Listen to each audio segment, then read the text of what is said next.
Om Swastiastu. Selamat datang di kisah kelam pabrik tekstil di Pekalongan. Tempat di mana mesin-mesin berdengung bukan hanya menghasilkan kain, tapi juga menyimpan rahasia gelap yang tak pernah terungkap.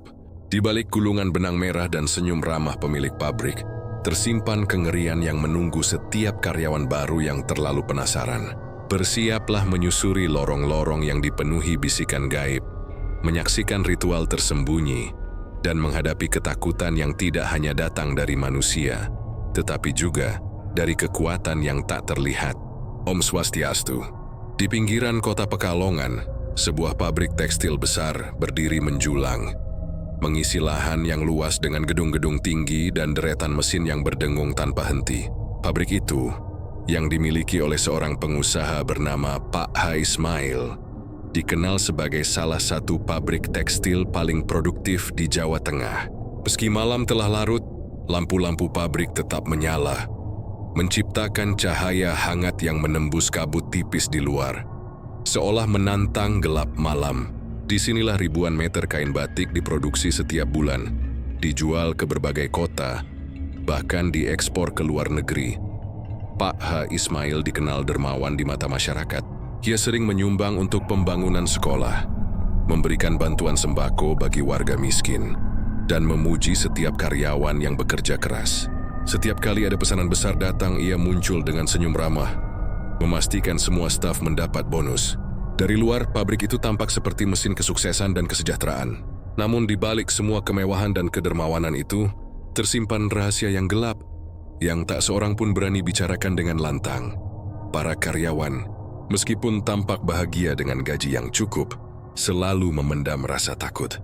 Mereka sering mendengar kabar bahwa beberapa pekerja pabrik menghilang secara misterius. Tidak ada yang tahu pasti kemana mereka pergi. Beberapa keluarga menerima kabar singkat dari manajemen bahwa anggota keluarga mereka pulang kampung atau pindah kerja, tapi mereka tidak pernah kembali terlihat di desa atau kota lain. Orang-orang yang bekerja lama di pabrik sering mengingat satu hal. Setiap kali pesanan batik meningkat drastis, selalu ada satu karyawan yang tidak pernah kembali. Nama mereka tidak pernah disebut dalam rapat resmi, tapi setiap karyawan baru dengan cepat memahami aturan tak tertulis ini. Jangan bertanya, jangan terlalu penasaran, jangan mencari-cari karyawan yang hilang. Hari itu, seperti biasa, mesin pemintalan berderu tanpa henti. Debu halus dari kapas memenuhi udara. Meski sistem ventilasi bekerja sekuat tenaga, para pekerja berbaris di depan mesin masing-masing. Tangan mereka bergerak cepat dan terampil, memutar roda, menekan pedal, menarik benang dengan presisi. Di tengah kesibukan itu, ada yang tampak berbeda. Gadis muda bernama Rina baru saja diterima bekerja di pabrik ini. Ia berasal dari desa tak jauh dari Pekalongan. Senyumnya lebar ketika menerima gaji pertamanya. Merasa lega karena hidupnya yang sebelumnya penuh kesulitan, kini mulai berubah. Rina segera merasakan atmosfer yang tidak biasa. Meski pabrik ramai dan deru mesin menutupi banyak suara, ia kadang menangkap bisikan samar yang tidak bisa dijelaskan. Kadang seperti desahan panjang, kadang seperti suara orang memanggil namanya dari arah gudang tua di belakang pabrik. Ia berusaha mengabaikannya, menganggap itu hanya imajinasinya akibat lelah bekerja seharian. Namun saat malam semakin larut, ada rasa tidak nyaman yang menempel di kulitnya, membuatnya menoleh setiap kali langkahnya terdengar bergema di lorong panjang. Salah satu karyawan senior, Busri, tampak memperhatikan Rina dari kejauhan. Wanita paruh baya itu sudah bekerja di pabrik lebih dari 20 tahun.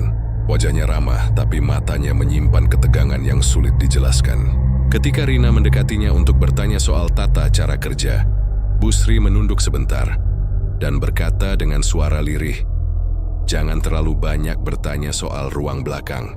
Ada hal-hal yang lebih baik tidak diketahui." Rina mengangguk, sedikit bingung, tapi rasa ingin tahunya terlalu besar untuk dibendung. Ia tahu ada bagian pabrik yang selalu dikunci, tempat Pak H. Ismail, dan beberapa staf senior masuk tanpa dijelaskan apa yang dilakukan di sana. Pintu-pintu besi itu selalu dijaga, dan meskipun banyak pekerja baru datang setiap bulan, tidak seorang pun diizinkan masuk.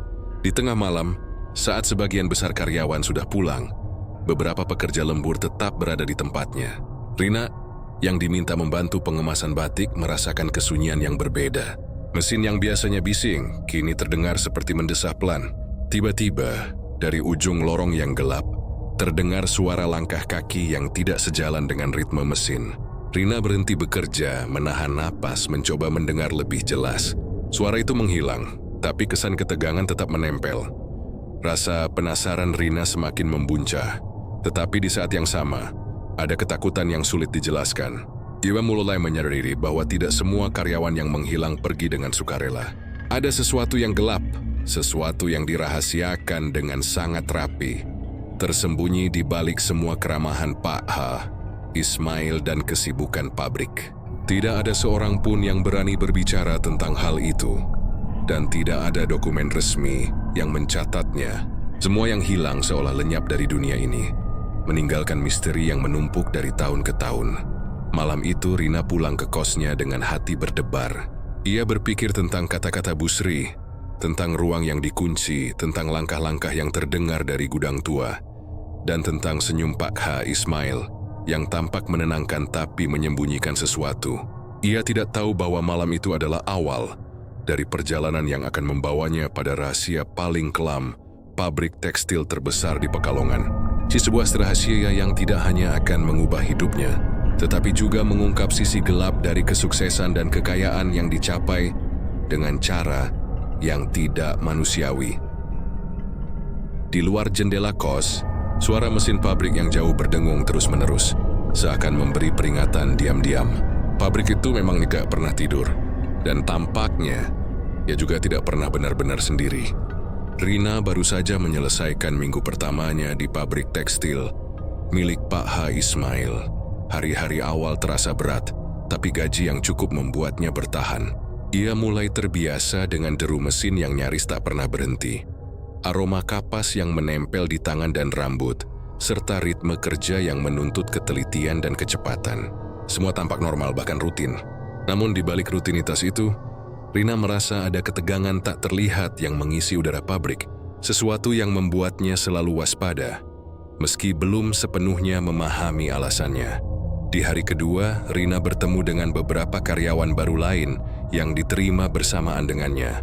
Mereka semua tampak antusias, meski mata mereka sesekali menatap sekeliling dengan rasa penasaran atau ketakutan yang samar. Seorang gadis bernama Sari mengeluh tentang jam kerja yang panjang, sedangkan seorang pemuda bernama Yanto tampak tenang, meski sering menunduk ketika pembicaraan tentang aturan tak tertulis muncul. Rina segera menyadari bahwa setiap karyawan baru, meski awalnya ceria, mulai menyesuaikan diri dengan rasa takut yang diam-diam menguasai pabrik itu. Suatu sore, ketika Rina sedang membantu mengemas kain batik yang baru selesai dipintal, ia mendengar suara langkah kaki dari arah gudang tua di belakang pabrik. Suara itu berbeda dari deru mesin. Terdengar berat, berirama aneh, seperti seseorang membawa beban yang berat. Rina menoleh, tapi tidak ada seorang pun di lorong itu. Hatinya berdebar, dan ia merasa bulu kuduknya berdiri. Ia mencoba menenangkan diri, meyakinkan diri bahwa itu hanyalah bayangan atau gema suara mesin. Namun, rasa penasaran tak terbendung. Rina mulai bertanya-tanya tentang ruangan-ruangan yang selalu dikunci, dan tentang bisikan samar yang kadang terdengar saat malam menjelang. Ia mendekati Bu Sri, karyawan senior yang sudah lama bekerja di pabrik, berharap mendapat jawaban. Bu Sri menatapnya sejenak, lalu menunduk dan berkata dengan suara pelan, "Rina, ada hal-hal di pabrik ini yang sebaiknya tidak diketahui. Jangan terlalu penasaran." Banyak yang mulai bertanya, tapi tidak pernah kembali sama. Rina menelan ludah. Peringatan itu membuatnya takut, tapi sekaligus menambah rasa ingin tahunya. Ia mencoba mengingat semua detail yang dilihatnya sejauh ini. Deretan mesin yang berderu tanpa henti, bau kain dan kapas yang menusuk hidung, dan suara-suara aneh yang tidak bisa dijelaskan. Ia menyadari tidak semua karyawan menghilang secara alami. Ada sesuatu yang tersembunyi di balik semua aktivitas pabrik yang tampak normal ini. Hari demi hari berlalu. Rina mulai belajar seluk-beluk mesin dan teknik pemintalan kain. Ia cepat menangkap ritme kerja, membuat beberapa senior terkesan. Namun setiap kali malam menjelang, rasa takutnya selalu kembali. Ia mendengar desahan dari gudang tua, suara langkah berat di lorong kosong, dan sesekali samar-samar seperti bisikan nama-nama karyawan yang hilang. Ia mulai mencatat semuanya secara diam-diam di buku catatan kecil, mencoba memahami pola dari semua kejadian aneh ini. Suatu malam, Rina mendengar percakapan antara beberapa staf senior. Mereka berbicara dengan nada serius, menyinggung istilah-istilah yang tidak familiar baginya, seperti persiapan khusus dan jadwal rutin. Satu nama muncul berulang kali, Yanto. Nama itu dikaitkan dengan sesuatu yang akan terjadi, sesuatu yang membuat darah Rina terasa mendingin. Ia tidak sepenuhnya mengerti, tapi nada pembicaraan mereka cukup untuk membuatnya sadar bahwa ada bahaya nyata yang mengintai para karyawan, terutama mereka yang baru dan penasaran. Selain itu, Rina mulai memperhatikan perilaku Pak Ismail sendiri. Di hadapan karyawan, ia selalu tersenyum hangat, memuji kerja keras mereka, bahkan memberi bonus ekstra. Namun ketika Rina melihatnya dari jauh, ketika Pak Ismail memasuki ruangan yang dikunci, ada sesuatu yang berbeda. Wajahnya berubah, matanya seolah menyimpan rahasia gelap, dan gerak tubuhnya menjadi tegang. Rina menyadari pabrik ini tidak hanya tentang produksi kain batik. Ada sesuatu yang lebih besar dan lebih menyeramkan yang dijaga di balik semua mesin dan lantai. Keje yang berderu Rina juga mulai mendengar kabar tentang karyawan yang hilang. Beberapa teman kerjanya menyinggung nama orang-orang yang tiba-tiba tidak terlihat lagi. Tidak ada pengumuman resmi, tidak ada surat pemberitahuan. Semua dilakukan diam-diam. Karyawan senior menganggapnya wajar. Tapi bagi Rina, setiap nama yang hilang adalah misteri yang menakutkan. Dia bertanya-tanya, apakah sih hilangnya mereka benar-benar karena pindah kerja? Atau ada sesuatu yang jauh lebih kelam yang terjadi di pabrik ini? Malam itu, saat Rina berjalan pulang ke kosnya, langkahnya terasa berat. Ia memikirkan bisikan Busri, suara langkah di gudang, dan senyum Pahe Ismail yang tampak hangat tapi menyembunyikan sesuatu. Perasaan campur aduk antara takut dan penasaran terus menghantuinya. Rina sadar, jika ia ingin tetap bertahan di pabrik ini dan mengungkap rahasia yang tersembunyi, ia harus lebih berhati-hati. Setiap langkah salah bisa berakibat fatal. Begitulah malam pertama Rina menghadapi kenyataan bahwa pabrik tekstil terbesar di Pekalongan bukan hanya tempat bekerja. Di balik gemerlap produksi, deru mesin, dan senyum Pak Ismail yang menenangkan, tersembunyi sesuatu yang gelap yang menunggu untuk terungkap. Sesuatu yang akan menguji keberanian, kecerdikan, dan naluri bertahan hidupnya dalam menghadapi rahasia paling kelam di dunia kerja yang tak pernah tidur. Seiring waktu berjalan, Rina semakin terbiasa dengan ritme kerja pabrik Pak Ismail. Ia mulai mahir memintal kain, mengawasi mesin, dan mengemas batik dengan rapi. Meski demikian, rasa penasaran dan ketegangan yang menempel sejak hari pertama tidak pernah hilang. Malam demi malam bisikan dari gudang tua, langkah-langkah misterius dan aroma yang aneh terus menghantui pikirannya. Suatu sore, ketika Rina sedang memeriksa gulungan benang baru yang akan diproses, ia menyadari sesuatu yang ganjil. Beberapa gulungan benang memiliki warna yang tidak biasa, merah gelap, seperti darah kering yang melekat di serat kain. Ia mencoba menatap lebih dekat, tapi merasa mual dan takut, seolah gulungan benang itu memiliki energi yang aneh. Rina segera teringat cerita-cerita yang pernah diceritakan Busri. Menurut Busri, ada beberapa gulungan benang yang disebut benang tumbal. Benang yang konon terbuat dari campuran darah manusia yang dikorbankan dalam ritual pesugihan. Benang ini digunakan di mesin-mesin tertentu dan dipercaya dapat meningkatkan produksi serta menjaga agar setiap pesanan selesai tepat waktu. Rina menelan ludah, hampir tidak percaya dengan apa yang didengarnya. Namun rasa takut yang menempel di perutnya sulit diabaikan.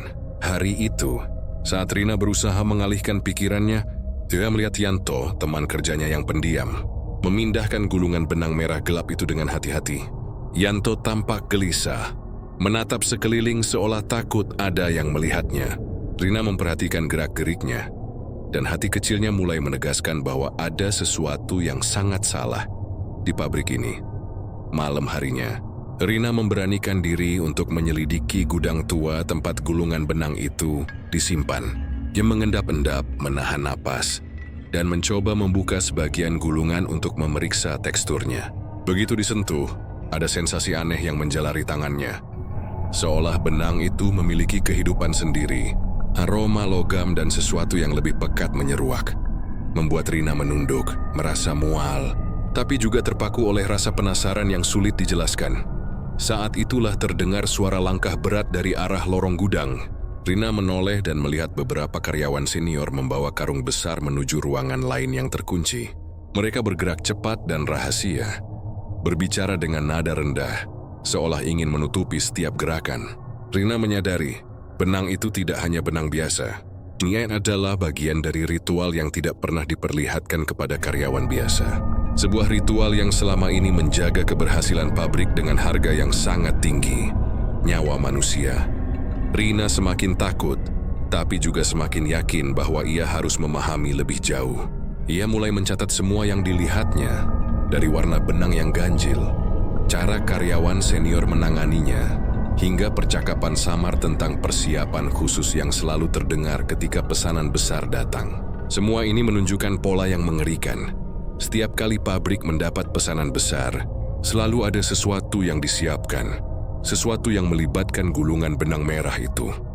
Beberapa malam kemudian, Rina melihat sebuah peristiwa yang membuat darahnya hampir membeku. Dia menyaksikan Yanto digiring oleh beberapa staf senior menuju gudang tua. Di sana, di balik pintu yang selalu terkunci, terdengar suara mantra dan jeritan yang teredam. Rina hanya bisa menahan napas dari luar, melihat bayangan samar yang bergerak di dalam ruangan. Ia sadar bahwa legenda benang tumbal bukan sekadar mitos atau cerita hantu untuk menakuti karyawan baru. Ini kenyataan yang mengerikan. Rina merasa tubuhnya gemetar, tetapi tekadnya semakin kuat. Joy harus mencari cara untuk tetap aman, memahami aturan yang tidak tertulis, dan mengungkap rahasia yang selama ini tersembunyi. Benang yang tampak biasa itu, yang kini ia sebut sebagai benang yang bernyawa, adalah kunci untuk mengerti sisi gelap pabrik Pak H. Ismail. Benang itu bukan hanya bahan produksi, ia adalah simbol dari harga kemakmuran yang dibayar dengan darah manusia. Malam itu ketika Rina pulang ke kosnya, pikirannya dipenuhi oleh pertanyaan-pertanyaan menakutkan. Berapa banyak nyawa yang telah dikorbankan? Berapa lama rahasia ini berlangsung? Dan yang paling menakutkan, apakah ia sendiri akan menjadi bagian dari ritual itu jika terus bekerja di pabrik ini? Namun rasa takut sekaligus penasaran membuatnya tidak bisa mundur. Rina tahu, jika ia ingin bertahan dan mungkin menghentikan kengerian yang tersembunyi di balik gulungan benang merah, ia harus terus mengamati, mencatat, dan mencari tahu. Benang yang bernyawa itu bukan sekadar benang. Ia adalah saksi dari rahasia paling gelap pabrik tekstil terbesar di Pekalongan. Malam itu, suara mesin yang berdengung dari pabrik terdengar lebih berat dari biasanya, seolah memberi peringatan diam-diam kepada siapapun yang berani menyingkap rahasia yang selama ini tersembunyi. Rina menutup pintu kosnya, menahan napas dan bersumpah dalam hati bahwa ia akan bertahan dan menemukan kebenaran. Meski harga yang harus dibayar mungkin lebih besar daripada yang bisa dibayangkan. Hari-hari di pabrik Pak H. Ismail semakin berat bagi Rina. Ia semakin mahir menangani mesin, mengawasi gulungan kain, dan memastikan setiap lembar batik dikemas dengan rapi. Namun rasa penasaran yang selalu menghantui tetap ada, ditambah dengan ketegangan yang makin terasa saat malam hari. Suasana pabrik yang awalnya tampak normal kini terasa menakutkan, penuh dengan rahasia yang tersembunyi di balik suara mesin yang terus berdengung. Suatu sore, Yanto, teman kerja yang pendiam namun cekatan, tidak muncul di tempatnya. Biasanya ia selalu hadir, membantu pekerja baru dan sesekali tersenyum memberi semangat. Rina merasa aneh. Dia menanyakan kepada beberapa karyawan lain, tapi mereka hanya tersenyum canggung, menunduk, ataupun mengalihkan pembicaraan. Tidak ada yang benar-benar menjawab. Rina mulai merasa panik. Dia mencoba mencari Yanto di seluruh sudut pabrik, dari ruang pemintalan, gudang, hingga kantin. Namun tidak ada jejaknya. Bahkan mesin yang biasa ia gunakan bersama Yanto tetap berjalan sendiri, seolah tanpa kehadiran pengawas. Hati Rina berdebar dan bulu kuduknya berdiri. Ada sesuatu yang salah, sesuatu yang jauh lebih gelap daripada sekadar karyawan yang terlambat datang. Di malam harinya, Rina mencoba menyusuri lorong belakang pabrik, tempat beberapa kali ia pernah mendengar bisikan dan langkah kaki misterius. Ia bergerak pelan, menahan napas, mencoba memahami apa yang sebenarnya terjadi. Di lorong itu, ia menemukan selembar kain batik yang robek dan bernoda gelap seolah darah. Jantungnya berdegup kencang. Bau amis yang menusuk hidungnya membuatnya hampir muntah. Ia menyadari, ini bukan kebetulan, ini adalah bukti nyata bahwa Yanto tidak hilang begitu saja. Rina memutuskan untuk menanyakan langsung kepada Busri, yang selama ini menjadi penasehat dan orang kepercayaan di pabrik. Busri menatapnya dengan mata yang penuh ketegangan. "Rina, kau sudah melihatnya sendiri, kan?" Katanya pelan. "Yanto, dia menjadi salah satu dari mereka. Ini bukan pertama kalinya, dan mungkin juga bukan yang terakhir." Rina tidak mengerti sepenuhnya, tapi perasaan ngeri mulai menyelimuti. Busri menjelaskan bahwa setiap kali pabrik mendapatkan pesanan besar, selalu ada satu karyawan yang dijadikan tumbal dalam ritual tertentu. Ritual itu yang melibatkan benang merah gelap yang disebut benang tumbal, diyakini menjaga keberhasilan pabrik dan menjamin kelancaran produksi. Mereka yang terpilih biasanya karyawan baru, atau yang dianggap terlalu penasaran. Rina merasa darahnya dingin. Yanto adalah orang yang pendiam dan baik, yang tidak pernah menyinggung aturan pabrik atau bertindak sembarangan. Namun fakta bahwa namanya terpilih menunjukkan bahwa tidak ada yang aman. Di tempat ini, setiap karyawan, tanpa kecuali, berpotensi menjadi korban berikutnya jika tidak berhati-hati. Beberapa malam kemudian, Rina memutuskan menyelidiki lebih jauh. Dia mengintip dari jauh, melalui celah pintu gudang tua, dan melihat bayangan Yanto digiring oleh beberapa staf senior ke dalam ruangan yang selalu dikunci. Dari dalam terdengar suara mantra, campuran desahan dan jeritan yang teredam. Rina hanya bisa menahan napas dan menguatkan hatinya, menyadari bahwa legenda tentang benang tumbal bukan mitos. Itu adalah kenyataan yang mengerikan. Sejak malam itu, Rina merasa dunia di pabrik menjadi lebih gelap. Rina mulai memperhatikan setiap gerak-gerik staf senior, setiap langkah Pak H. Ismail, dan setiap gulungan benang merah yang dipindahkan. Semua hal kecil menjadi petunjuk yang menunjukkan pola ritual yang mengerikan. Rasa takutnya bercampur dengan rasa penasaran yang tak bisa ia bendung. Ia tahu bahwa untuk bertahan, ia harus cerdik, hati-hati, dan selalu waspada. Namun yang paling menakutkan bagi Rina adalah menyadari bahwa ia tidak bisa membicarakan hal ini dengan siapapun. Karyawan lain menutup mulut, takut menjadi korban berikutnya. Pabrik Pak H. Ismail memang tampak makmur dari luar, tapi di dalam ada kengerian yang diam-diam menghancurkan nyawa mereka yang berada terlalu dekat dengan rahasia gelap itu. Rina pulang malam itu dengan perasaan campur aduk. Dia kehilangan teman yang baru dikenal, dan ketakutan akan nasibnya sendiri mulai menghantui setiap langkahnya. Namun tekadnya tetap ada. Dia harus mengungkap kebenaran, memahami pola ritual, dan menemukan cara untuk bertahan hidup di tengah labirin gelap yang tersembunyi di pabrik tekstil terbesar di Pekalongan. Malam itu, suara mesin dari pabrik terdengar lebih berat, seolah mengingatkan setiap orang yang bekerja di sana bahwa tidak ada yang aman. Rina menutup pintu kosnya dengan hati berdebar, menyadari bahwa hilangnya Yanto hanyalah awal dari perjalanan penuh ketegangan dan rahasia mengerikan yang menunggu untuk terungkap. Setelah hilangnya Yanto, suasana di pabrik Pak H. Ismail semakin mencekam. Karyawan baru semakin takut, dan setiap sudut pabrik terasa seperti pengawasan tak terlihat. Rina sendiri merasa ketegangan itu menempel di setiap langkahnya. Namun rasa ingin tahunya tidak pernah padam. Jemdung tahu fans untuk dipahami apa yang sebenarnya terjadi. Jabiu harus menyelidiki lebih dalam. Suatu hari, ketika Rina berbincang dengan Busri, wanita senior itu akhirnya mulai membuka sedikit rahasia yang selama ini tertutup rapat. "Rina, kau harus tahu asal-usul pabrik ini dan keberhasilannya," kata Busri sambil menatap jauh ke arah mesin yang terus berderu. "Pak H. Ismail dulu bukan siapa-siapa. Ia hanyalah pedagang kecil yang nyaris bangkrut. Semua berubah ketika ia pergi ke seorang dukun tua dari lereng Dieng. Dukun itu menguasai ilmu pesugihan yang sangat kuat. Semua rahasia kesuksesan pabrik ini berasal dari sana." Rina terperangah. "Dukun? Dari Dieng?" Maksud Busri, Pak H. Ismail mendapatkan pabrik besar ini dengan bantuan ilmu gaib? Busri mengangguk pelan. "Ya Rina, Dukun itu memberinya ilmu untuk meningkatkan produksi, memastikan keuntungan selalu melimpah, dan membuat pabrik ini tidak pernah sepi pesanan.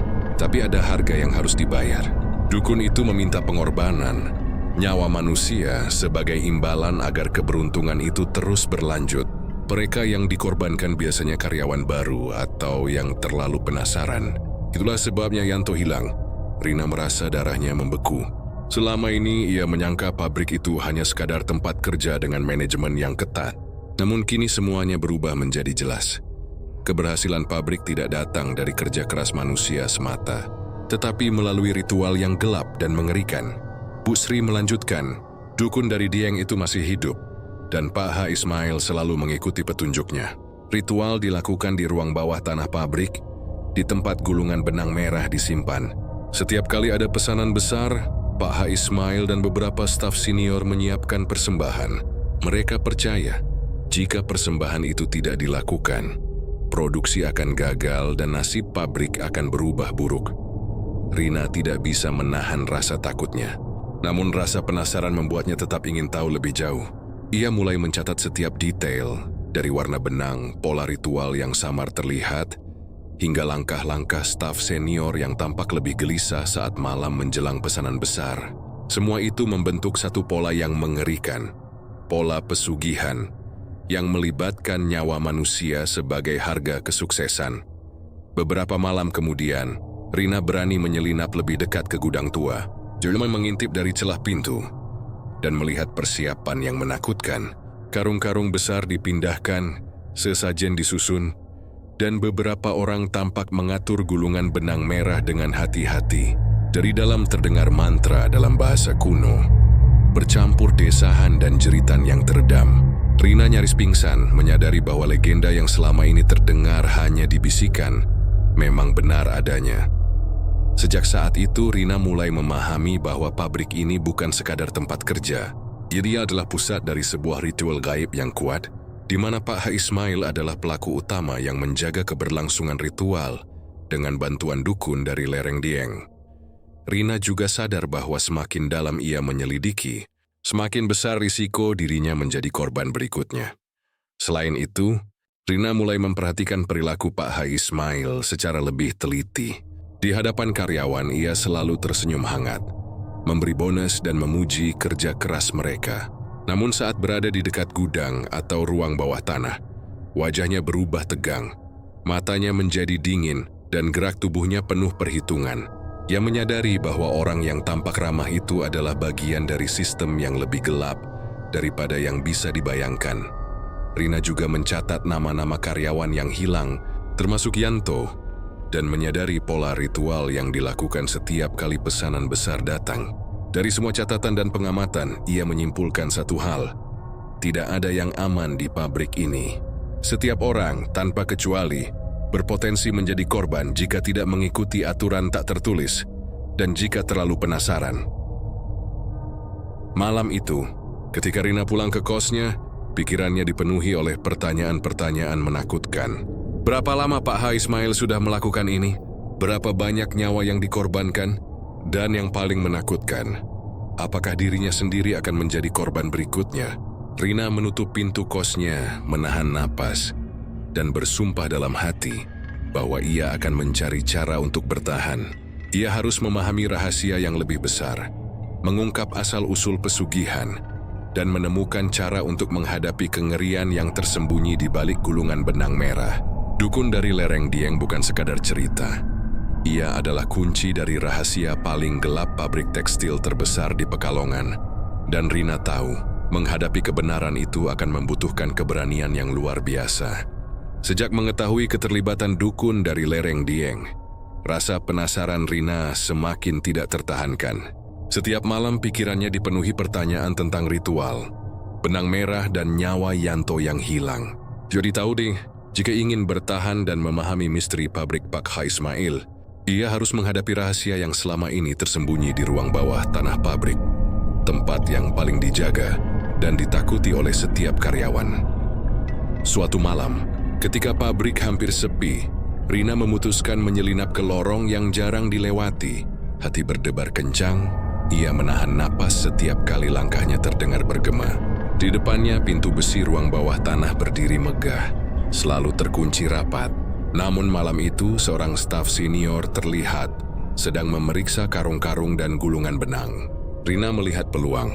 Dengan hati-hati, ia mengikuti mereka dari jarak aman, menunggu saat yang tepat untuk mengintip.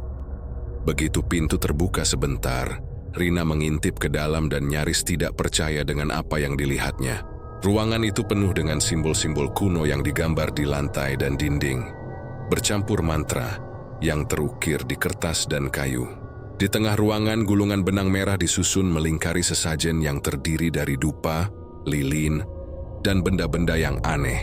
Aroma amis dan logam menusuk hidungnya, membuatnya tersentak mundur beberapa langkah. Di sudut ruangan, bayangan Yanto terlihat terikat lemah. Matanya terpejam dan wajahnya pucat. Di sekelilingnya, beberapa staf senior tampak melakukan ritual dengan gerakan yang teratur, diiringi mantra yang bergema di ruang bawah tanah. Rina nyaris pingsan, menyadari bahwa legenda benang tumbal memang nyata. Nyawa manusia digunakan sebagai bahan ritual untuk memastikan keberhasilan pabrik. Ia menyadari bahwa setiap gulungan benang merah bukan sekadar kain, tapi media yang menyalurkan energi dari ritual itu. Benang itu tampak seperti hidup, bergetar dan berkilau ketika mantra diucapkan. Setiap gerakan staf senior tampak sakral, penuh perhitungan dan penuh kekuatan gaib. Rina menahan napas, menyadari bahwa satu kesalahan bisa membuatnya ikut terjerat dalam ritual mengerikan ini. Selama berjam-jam, Rina mengamati dari balik pilar. Ia melihat cara ritual dilakukan dengan presisi yang menakutkan. Mantra yang diulang berkali-kali, gulungan benang yang dipindahkan sesuai urutan tertentu, dan perhatian yang penuh terhadap sesajen di tengah lingkaran. Ia juga menyadari adanya simbol-simbol gaib di lantai yang menurut Busri merupakan tanda perlindungan sekaligus pengikat energi dari korban. Ketika ritual selesai, staf senior meninggalkan ruang bawah tanah dengan wajah serius dan tenang, seolah tidak ada yang terjadi. Yanto tetap terbaring di tengah lingkaran benang, tampak lemah tapi hidup. Rina merasa lega, namun juga semakin takut. Ia tahu, Yanto masih bisa menjadi korban berikutnya jika ritual diulang atau jika ia melanggar aturan tak tertulis. Rina menyadari bahwa ruang bawah tanah ini adalah pusat kekuatan gelap yang menjaga keberhasilan pabrik. Tanpa gulungan benang merah dan ritual rutin, produksi besar tidak mungkin tercapai, dan nasib pabrik bisa berubah buruk. Semua itu dijaga dengan disiplin tinggi, ketelitian, dan ketakutan yang tertanam dalam diri setiap karyawan. Malam itu Rina pulang ke kosnya dengan hati berdebar. Ia menyadari satu hal, untuk bertahan hidup, ia harus mempelajari simbol-simbol gaib, memahami pola ritual, dan mengamati setiap langkah Pak H. Ismail serta staf senior. Namun di sisi lain, rasa penasaran membuatnya ingin menemukan cara untuk menghentikan ritual mengerikan ini, sekaligus menyelamatkan karyawan yang terancam menjadi tumbal berikutnya. Rasa takut bercampur dengan tekad. Rina tahu ruang bawah tanah bukan sekadar gudang atau ruang kerja. Dia mau masalah puas kengerian, inti dari pesugihan yang selama ini menyelimuti pabrik. Disinilah rahasia paling gelap Pak H. Ismail tersimpan, menunggu untuk terungkap, dan Rina sadar bahwa menyingkapnya berarti ia harus berani menghadapi kegelapan yang lebih besar dari yang pernah dibayangkan. Di luar pabrik, suara mesin yang terus berdengung terdengar semakin berat, seolah memberi peringatan bagi setiap orang yang mencoba menembus rahasia ruang bawah tanah. Rina menutup pintu kosnya, menarik napas panjang dan menyiapkan diri untuk malam-malam berikutnya. Dia tahu perjalanan untuk mengungkap kengerian ini baru saja dimulai, dan bahaya yang lebih besar menantinya di depan. Setelah menyaksikan langsung ritual di ruang bawah tanah, Rina merasa dunianya telah berubah. Pabrik Pak H. Ismail tidak lagi tampak seperti tempat kerja biasa, melainkan sebuah labirin gelap yang dipenuhi rahasia mengerikan. Setiap gulungan benang merah, setiap simbol di lantai, dan setiap mantra yang diucapkan adalah bagian dari sistem pesugihan yang menjaga keberhasilan pabrik dengan harga nyawa manusia. Rina tahu, jika ia ingin bertahan, ia harus memahami semua aturan tak tertulis yang selama ini menjerat setiap karyawan. Ia mulai mencatat setiap detail dari pengamatannya. Posisi gulungan benang, urutan mantra, gerakan staf senior, dan simbol-simbol gaib yang tersebar di lantai dan dinding ruang bawah tanah. Semakin banyak ia mencatat, semakin jelas bahwa sistem ini bukan sekadar ritual biasa, tetapi sebuah mekanisme kompleks yang menggabungkan ilmu gaib dan strategi manusia untuk menjamin kesuksesan pabrik. Namun yang paling menakutkan adalah memahami kapan ritual akan dilakukan. Pak Ismail selalu memilih momen tertentu. Saat pesanan besar datang, saat jumlah gulungan benang merah mencapai titik tertentu, atau ketika seorang karyawan baru dianggap terlalu penasaran. Semua keputusan itu tampak seolah acak, tapi ada pola yang bisa dipelajari jika seseorang cukup jeli. Rina mulai mempersiapkan dirinya. Ia membagi strategi dalam 3 tahap: mengamati, mencatat, dan mencari cara untuk menghentikan ritual tanpa menimbulkan bahaya bagi dirinya sendiri. Ia tahu satu kesalahan bisa membuatnya menjadi tumbal berikutnya. Untuk itu ia harus belajar menebak langkah staf senior, membaca tanda-tanda ritual, dan memahami pola gerak Pak H. Ismail. Salah satu hal yang paling menantang adalah mengatasi rasa takutnya sendiri. Setiap kali malam menjelang, Rina merasakan getaran jantung yang meningkat, mendengar bisikan samar dari lorong, dan mencium aroma amis yang selalu muncul saat gulungan benang merah dibawa ke ruang bawah tanah. Ia belajar menenangkan diri, bernafas perlahan dan mengendalikan pikiran agar tidak panik. Ketakutan yang tidak terkendali akan menjadi kelemahan fatal di hadapan ritual pesugihan. Rina juga mulai berinteraksi lebih dekat dengan beberapa karyawan senior yang dianggap aman. Ia mencoba mendapatkan informasi tanpa menimbulkan kecurigaan. Beberapa dari mereka tampak lebih terbuka, memberi petunjuk samar tentang aturan yang tidak tertulis. Selalu perhatikan urutan gulungan benang, kata seorang staf senior sambil tersenyum tipis. Itu yang menentukan keberhasilan ritual. Satu kesalahan saja bisa berakibat fatal. Selain itu, Rina mengamati Pak H. Ismail dengan lebih cermat. Di hadapan karyawan, ia selalu tersenyum hangat, memberi bonus dan memuji kerja keras. Namun di balik itu, setiap gerakannya tampak diperhitungkan dengan cermat. Mata Pak H. Ismail yang dingin dan tajam selalu mengawasi setiap langkah, terutama saat malam, menjelang ritual. Rina tahu ia harus lebih pintar dari pengawas yang paling berpengalaman sekalipun jika ingin mengungkap rahasia di balik pesugihan ini. Dalam persiapannya, Rina juga menyadari pentingnya mengumpulkan bukti. Ia mulai menyelipkan catatan kecil di tempat tersembunyi, menggambar simbol-simbol gaib, dan mencatat setiap pola gerakan staf senior.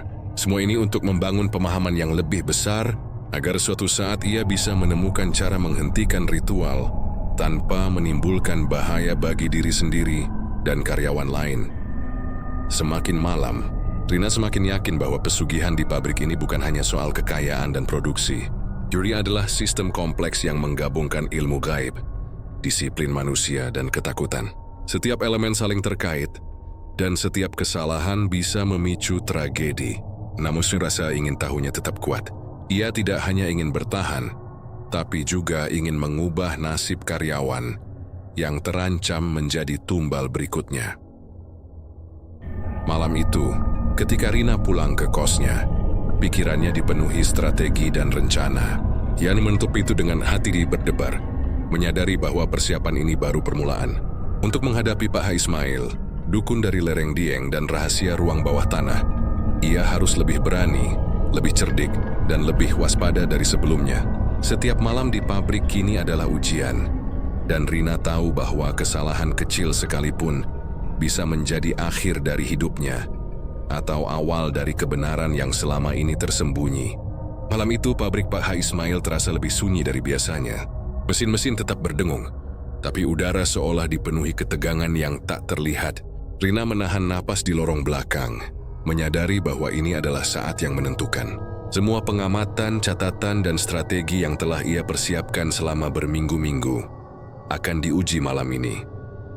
Ia mengetahui bahwa ritual pesugihan akan dilakukan malam itu juga. Gulungan benang merah telah dikumpulkan, sesajen telah disusun, dan staf senior tampak bergerak dengan ketelitian yang menakutkan. Rina menahan rasa takutnya, mengingat setiap detail simbol, setiap urutan gerakan, dan setiap mantra yang pernah ia dengar. Cuma tahu sih, jika salah langkah, ia bisa menjadi tumbal berikutnya. Dengan hati-hati, Rina menyelinap menuju ruang bawah tanah.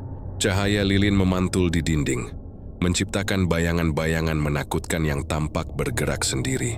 Di tengah lingkaran gulungan benang merah, Pak H. Ismail berdiri dengan wajah serius. Matanya tajam menatap ruang bawah tanah. Di sekelilingnya, beberapa staf senior mengucapkan mantra dengan suara rendah dan mantap. Aroma dupa dan logam memenuhi ruangan, mencampur bau keringat dan ketakutan. Rina menahan napas, mengamati setiap gerakan.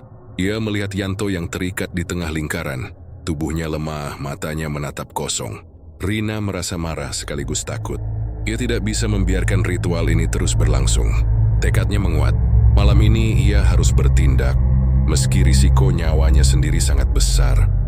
Dengan hati-hati, Rina mulai menelusuri simbol-simbol di lantai. Ia telah mencatat pola dan urutan dari ritual sebelumnya. Dengan mengikuti pola itu secara diam-diam, ia berharap bisa mengacaukan energi ritual tanpa menimbulkan kecurigaan. Setiap langkahnya terasa seperti tarian yang rapuh di atas ujung pisau. Napasnya tertahan, dan jantungnya berdegup kencang. Pak H. Ismail tiba-tiba menoleh, matanya menangkap gerakan samar Rina dari kejauhan. Ada ketegangan singkat di wajahnya, seolah merasakan kehadiran yang mencoba menentang ritusnya. Namun staf senior lainnya masih fokus pada mantra.